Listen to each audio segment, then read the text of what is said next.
होता है हर पाकिस्तानी का।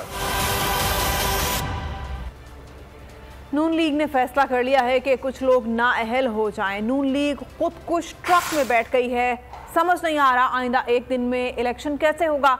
एतजाज अहसन की बोल के प्रोग्राम अब बात होगी में गुफ्तगू कहा ये चाहते हैं कि नाअहल कर दिया जाए तो इलेक्शन से पहले बयानियां बन जाए।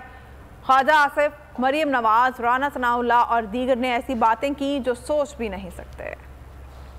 लीग ने फैसला कि हम में से कुछ बंदे डिस्क्वालीफाई हो जाए। ये ट्रक खुद कुछ ट्रक की स्टीयरिंग व्हील पे बैठ गई और पेटियां भी इन्होंने बांध दी हैं खुद कुछ।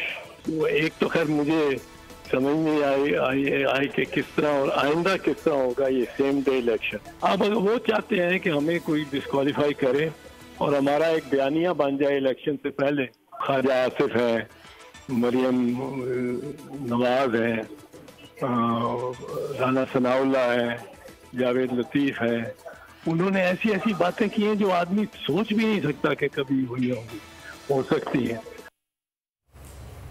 जबकि चीनी वज़ीर ख़ारजा का कहना था कि पाकिस्तान पर इक़्तिसादी दबाव कम करने की कोशिश कर रहे हैं। चीन दहशतगर्दी के खिलाफ जंग में पाकिस्तान के किरदार